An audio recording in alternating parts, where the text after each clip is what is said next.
Ya kalau udah begini sebetulnya nggak usah diajak debat lagi, saudara. Nggak bisa. Orang itu jadi kiai, jadi ulama harus munfatihus sadar. Dadanya, jiwanya harus terbuka. Kalau ada dalil yang lebih kuat, dia mesti terima. Kalau dalil dia yang terkuat, silakan dia yakini. Bukan terus dia katakan, walaupun ulama sedunia mengakui, saya tetap tidak mengakui. Siapa lu? Iya. Astagfirullahaladzim. Kan kita tahu siapa imam. Kan dulu ketua cabang FPI di Kresek, ketua DPC mau naik nyalonin diri jadi bupati, nggak didukung oleh imam FPI Banten, sakit hati jadi begini, uring-uringan. Udah begitu aja dah. Kira-kira jelas gak? Jelas gak? Jadi nasab Ba'adwi sudah ditetapkan dengan kalau ada yang tidak mengakui nasab Ba'adwi, berarti dia nolak ijma, sudah. Berarti dia bukan ahlus sunnah wal jamaah. Ahlus sunnah wal jamaah mengakui 4 sumber secara sepakat. Yang lain mereka berbeda pendapat, tapi 4 tidak ada perbedaan di antara ahlus sunnah. Al-Quran, As-Sunnah, Al-Ijma, dan kita ahlus sunnah ikuti ulama ahlus sunnah. Insya Allah Allah akan selamatkan kita dunia akhirat. Ya baik, karena itu saya mau tanya di akhir sekarang semua cinta kepada para ulama. Bawakan kompak cinta ulama, cinta habaib, cinta kiai. Siap bersatu, siap bersaudara, siap bela kiai, siap bela ulama, siap bela habaib, siap bela ba'adwi. Takbir. Tapi saya mau kasih nasihat sedikit, boleh? Boleh. Nah, tolong perhatikan baik-baik, saudara. Habaib Ba'adwi dzurriyyatun Nabi Sallallahu Alaihi Wasallam. Ulama warasatul anbiya. Jangan lupa tuh, saudara. Ini kedudukan sama-sama mulia nih. Ulama kiai pewaris Nabi, habaib turunan Nabi, keluarga Nabi, ahlul bait Nabi. Ahlul bait Nabi mulia. Ulama yang merupakan pewaris Nabi mulia. Makanya ulama, kiai dan habaib yang kedudukannya sama-sama mulia tidak boleh diadu domba. Betul? Siap bersatu. Takbir. Makanya kepada para habaib, khususnya yang muda-muda, saya ingin mengingatkan, hati-hati. Ini zaman penuh fitnah. Tolong habaib-habaib yang muda, jangan sengaja berbuat salah. Hati-hati dalam hal apapun. Sedikit saja Anda berbuat salah, kesalahan Anda akan diekspos, saudara, di mana-mana. Akan dibicarakan dan itu dijadikan modal untuk menghina semua habaib. Maka sekarang kita lihat mereka makin kurang ajar. Al-Imam Ubaidillah, saudara, salafun saleh dihina, saudara, Yahudikan. Nggak sampai di situ, saudara. Al-Imam Al-Habib Umar bin Abdurrahman Attas, saudara, dan muridnya Al-Habib Abdullah bin Alwi Al-Haddad dihina-hina, dikaki-maki. Maka saya minta tolong para habaib yang muda-muda, baik yang menjadi dai maupun yang nggak menjadi dai, kita ini turunan Nabi. Jaga akhlak kita, jaga sikap kita, jaga perilaku kita. Iya, kita memang bukan malaikat. Ada saja dosa yang kita lakukan, tapi jangan mujahir berfisik. Jangan kita tonjolkan itu kemaksiatan kita. Setiap orang punya dosa, setiap orang punya maksiat, termasuk pada para dzurriyyah Nabi, saudara. Mereka bukan malaikat, betul? Tapi saya minta kepada dzurriyyah Nabi semuanya, yuk kita jaga akhlak. Yuk kita jadi suri tauladan di tengah-tengah umat, saudara. Kita bisa dibanggakan oleh datuk kita, dibanggakan oleh Nabi kita sebagai keturunannya. Sallu ala Nabi. Dan kita juga yang kedua, kita minta kepada para kiainya, tolong, saya minta tolong kepada para kiai. Ada kiai-kiai yang cintanya luar biasa kepada para habaib, yang cintanya mendarah daging kepada para habaib. Saking cintanya, kalau sahabat berbuat salah dia nggak tegur. Dia takut. Tolong Pak Kiai, ini zaman fitnah. Kalau ada habaib oknum yang berbuat tidak baik, tolong dipegang, diluruskan, dinasehati, diperingatkan, jangan dibiarkan. Tolong. Disinilah perlu sinerginya ulama, kiai dan para habaib mendidik para keturunan Nabi sekaligus membina umat secara bersama-sama di mana-mana. Betul? Betul. Makanya saudara, saya ingatkan. Dan saya ingatkan juga umat, anak kiai-kiai kita itu saudara, hormati, hargai. Mereka tuh orang-orang mulia, dimuliakan Allah dan Rasulnya. Allah menyatakan dalam Al-Quran, faqala ta'ala, yarfa'illahu alladhina amanu minkum walladhina utul ilma darajat. Allah tinggikan saudara. Ulama tuh saudara dibanggakan oleh Allah dalam Al-Quran. Innama yakhshallaha min ibadihil ulama. Ulama itu kebanggaan Allah, dihormati, diagungkan oleh Allah. Sama gitu yuk, mulailah sekarang ini. Hormati para kiai, hormati para habaib, hormati para ulama, sudah hormati para ba'alwi. Sudah, kiai-kiai kita cium tangannya sudah. Cium tangannya. Itu sebagai etika adab menghormati para kiai kita. Jangan mengikuti Wahabi. Cium tangan kiai katanya nyembah kiai. Pala lu menyang. Tapi lihat itu saudara, itu anjuran ajaran. Makanya dulu saudara, Abdullah bin Abbas radhiyallahu taala anhu, saudara pernah bertemu dengan seorang sahabat. Ini sahabat sedang menunggang unta.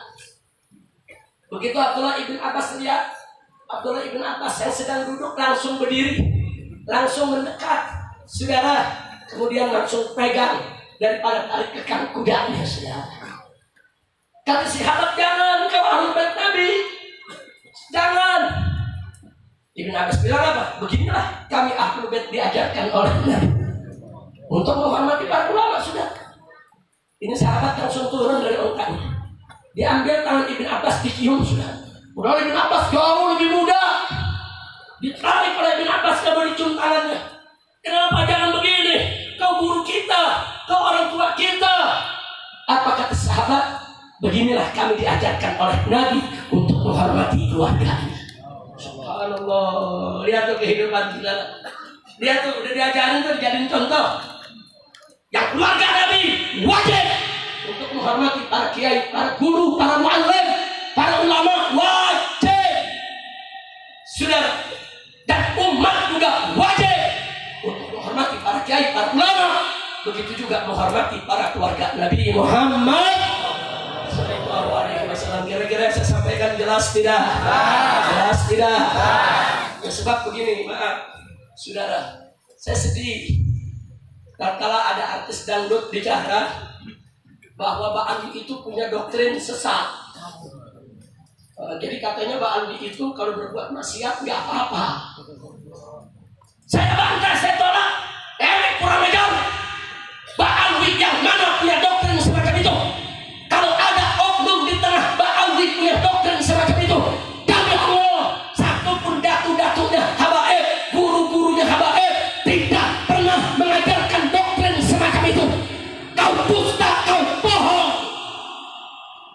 Saya punya guru banyak habaib. Saya punya abah, saya punya kakek di keluarga habaib. Sudah, semua mengajarkan kami dari kecil. Awas ya, kau habib keturunan Nabi, awas kalau buat dosa. Ente buat dosa, dosa dosa ini. Awas kalau nggak sholat. Awas, guru-guru kita para habaib mengajarkan begitu. Itu doktrin ahlul bait, itu doktrin habaib, itu doktrin ba'alwi. Saya tidak mungkiri kalau ada oknum ba'alwi berbuat maksiat, dia bukan malaikat, tapi jangan langsung digeneralisir semua ba'alwi nggak benar. Wah, repot dong.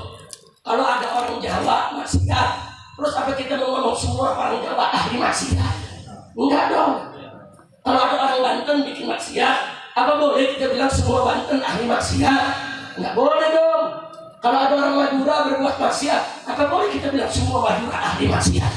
Enggak boleh. Di setiap suku, di setiap nasab pasti ada orang-orang berbuat maksiat. Tapi itu bukan doktrin mereka. doktrin suku Jawa, doktrin suku Banten, doktrin suku Madura, saudara muhtaram, mereka mengenal toto kromo, tata krama, etika kehidupan. Tapi kalau ada oknum dari suku mereka berbuat maksiat, itu kesalahan si oknum, tidak ada sangkut paut dengan sukunya, betul? Takbir. Kira-kira jelas tidak? Enaknya ngomong, ini doktrin Pak Alwi, pala lu bomnya. Jadi sekali lagi, kira-kira jelas tidak? Jelas tidak? Saya marah, saya cinta sama satukan kawan saya telepon, saya kasih tahu waktu awal pertama kali bikin peringatan ngamuk, saya telepon. Dia hati-hati, ente jangan kejebak dalam persoalan nasab, ente nggak ngerti nasab, hati-hati, ini fitnahnya besar, hati-hati Gi. Habaib memintakan cinta, Anda mengente cinta. Kalau kita mau tahu soal habaib, yuk kita cari waktu kita ngobrol. Kita ngobrol sambil ngopi, sambil makan. Nanti jangan terusin nih. Dia nggak terima, malah dia undang dedongkotnya. Ya terserah sudah. Dia mau terima silakan, nggak mau terima juga urusan mereka. Yang penting, saudara, wa ma alaina illa kami nggak punya kewajiban kecuali menyampaikan. Nah, fitnah nasab ini memang berbahaya. Maka itu semua umat Islam hati-hati. Dan betul yang disampaikan Ki Sukron, udah jangan buang waktu kita bicara nasab lagi ke depan sudah. Mudah-mudahan diskusi dialog hari ini di Rabitatul Alawiyah, saya minta yang hadir sini nanti habis sholat zuhur ikuti. Karena Rabito menyediakan waktu seluas-luasnya. Mau sejam, 2 jam, 3 jam, 5 jam, mau sampai malam, mau sampai besok, silakan. Dijamin keamanannya, kenyamanannya semua dijaga ya Tuhan. Nah, karena itu tolong Anda ikuti supaya Anda tahu ilmu nasab itu apa sih? Apa sih? Nah, ada yang tanya sama saya, Habib, kenapa sih soal nasab jadi geger begini? Sampai banyak kiai-kiai juga yang goyang gara-gara ini. Jawabnya saudara, ini teguran juga dari Allah. Selama ini hampir semua pesantren, hampir semua madrasah, hampir semua majelis taklim nggak ada yang ngajarin ilmu nasab. Sehingga begitu muncul persoalan nasab, umat bingung nanya ke kiai, kiai nggak bisa jawab. Karena memang nggak diajarkan, saudara. Nah, ini teguran. Jangan sampai ilmu ini hilang, terjadi peristiwa ini, teguran, saudara. Supaya perhatikan itu ilmu nasab, jaga itu ilmu nasab. Apalagi nasab keluarga Nabi alaihi salatu wassalam. Kalau Anda tanya kenapa pakai apalagi? Sebab nasab keluarga Nabi berkaitan dengan hukum Islam. Di sana ada hukum al-kafaah dan nikah. Di sana ada hukum khumusul khumus, saudara, daripada ghanimah maupun faid. Saudara, nggak sampai di sana. Di sana ada hukum wajibnya mencintai mereka, saudara. Kalau kita nggak tahu siapa itu Habib, siapa itu bukan, kita nggak tahu di mana menempatkan kewajiban tadi, saudara. Nah, jadi kenapa nasab ta'alluq begitu dijaga oleh para ulama? Bukan hanya oleh para habaib, ulama yang non habaib rame-rame menjaga nasab ta'alluq, saudara. Karena ada sejumlah hukum Islam yang berkaitan dengan mereka. Kalau hilang nasab mereka, maka hilang nih urusan syariatnya, saudara. Nah, jadi bukan nasab itu untuk tafakhur, untuk sombong-sombong, bukan nasab itu untuk kita membentuk tingkatan kasta-kasta di tengah masyarakat, bukan. Tapi nasab ta'alluq semata-mata hanya untuk menjaga syariat Islam yang berkaitan dengan mereka, saudara. Nah, itulah yang bisa saya sampaikan. Mudah-mudahan Allah memberkati kita semua. Minta maaf kepada Kiai Sukron, kalau selama ini saya juga termasuk santrinya. Saya murid Kiai Sukron. Saya minta maaf kalau selama ini saya kurang berkhidmah, jarang-jarang datang ke pesantren beliau, karena memang sebagaimana Kiai Sukron dulu muda itu banyak sibuk ceramah di mana tempat. Saya juga sekarang hampir jarang di rumah Kiai, keliling ke sana kemari meneruskan. Ini juga amanat beliau dan amanat Sohibul Haq. Dulu saya ingat benar, Rizek kata saya punya guru Sohibul Haq. Kalau sudah punya ilmu jangan sombong, terus gali itu ilmu, terus itu belajar itu ilmu. Dan kalau diundang kemana tempat, ke kampung terpencil manapun, terima, sebarkan itu ilmu ke seluruh tanah air yang ada. Nah, ini yang kita jalankan. Selama saya masih kuat, selama masih sehat, insya Allah saya akan terus berdakwah keliling, naik turun gunung, turun sawah, ke kampung-kampung, kemana tempat untuk menjalankan amanat kami punya guru. Itu saja yang bisa saya sampaikan. Doakan agar Kiai Sukron Makmun Allah kuatkan. Allah kuatkan langkah perjuangan dakwahnya. Allah panjangkan umur dalam sehat walafiat, dalam taat dan ibadah serta husnul khatimah. Dan doakan saya juga agar saya juga mendapat hal yang serupa. Begitu juga untuk umat yang ada di sini. Dan akhirnya kita mohon kepada Allah bibarakatil Fatihah. Kita mohon kepada Allah agar guru kita Al-Habib Syekh bin Ali Al-Jufri diberikan oleh Allah Subhanahu wa taala nikmatul jannah, dimasukkan ke dalam surga, diberikan kedudukan yang tinggi, duduk berdekatan dengan Nabi kita Sayyiduna Muhammad sallallahu alaihi wasallam. Wallahu subhanahu wa ta'ala barik lakum wa yaghfir lana wa lakum jami'an wa ila hadratin Nabi sallallahu alaihi wasallam bisiril Fatihah.